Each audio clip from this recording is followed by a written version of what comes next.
Lazar says that in addition to being shown inside the disc, he actually saw it take off from the lake bed. I was brought into the hangar for one of the short duration tests, and the craft was already outside on the lake bed, and that was pretty much of a marvelous sight. It's a huge thing. It's like seeing a house lift off the ground. You can't imagine the energy involved to do that.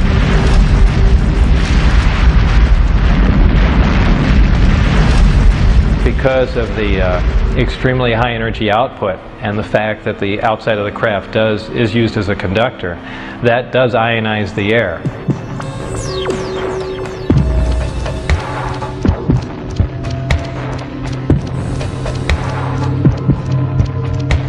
And the crafts do, as a byproduct of this, glow at night, much like a fluorescent tube will light up. So, you know, bright, strange, jumping lights in the sky, that does explain that.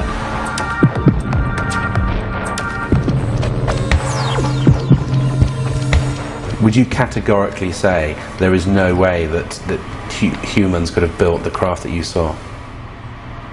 Absolutely. I will categorically deny that Well, I don't know. How exactly should I put that? I guess I can just say it straight out. There is no way that any government on this earth could produce that craft, period. And I defy anyone to argue that point.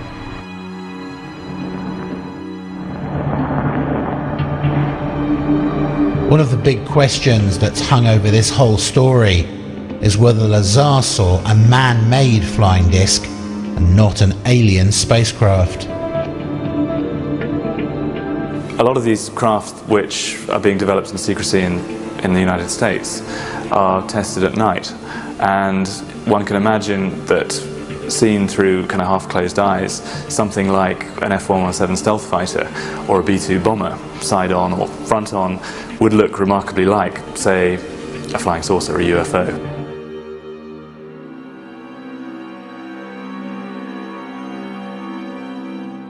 You see an F-117, or you see Tacit Blue, or you see a B-2.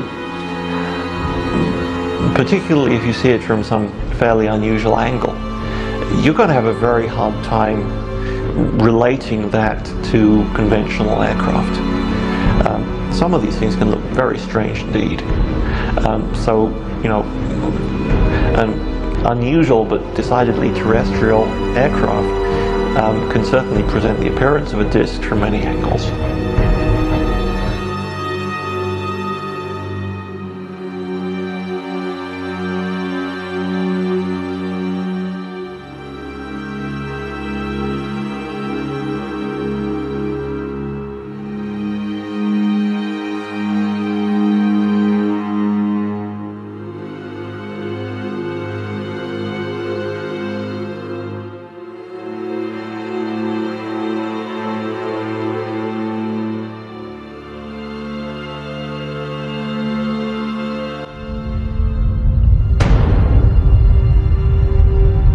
I think for anyone who's been out into the western United States and seen the kind of place it is and let their imaginations run riot a bit, it is possible to imagine in these vast test areas technologies which are highly exotic, highly revolutionary, and would change the way we feel about science today.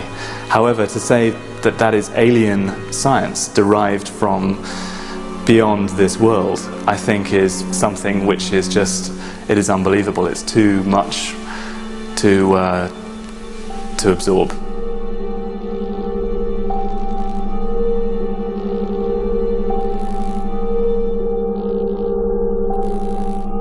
Do you think that some of the truth certainly lies out there in the middle of the Nevada desert at Groom Lake? I would expect that some of the truth may very well lie out in the desert near Groom Lake. It's the right place for some of it to be. It's isolated, it's under control, it's high security. I don't think we've yet scratched the surface on what's happening out there with regard to flying saucers.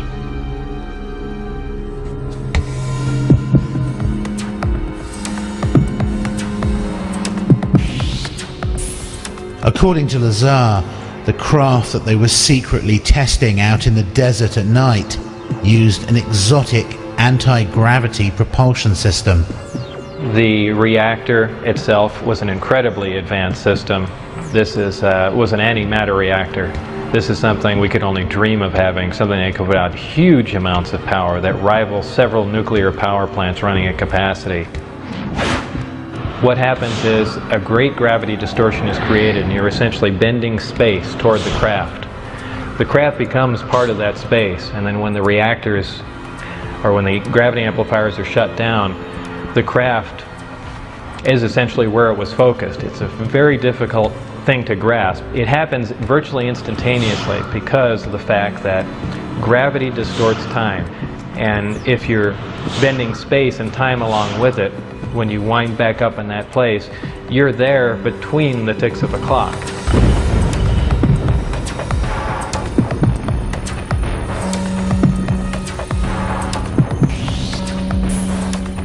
Looking at nighttime video films out in the test site area, We've seen video of craft that were luminous, that would move across the sky as if it was skipping a stone across water, or sort of a sewing machine effect. What we see across the screen are a series of lights, of dashes of light, as the object moves from point A to point B. Therefore, we are seeing what you might call a shadow effect of the propulsion mechanism at work.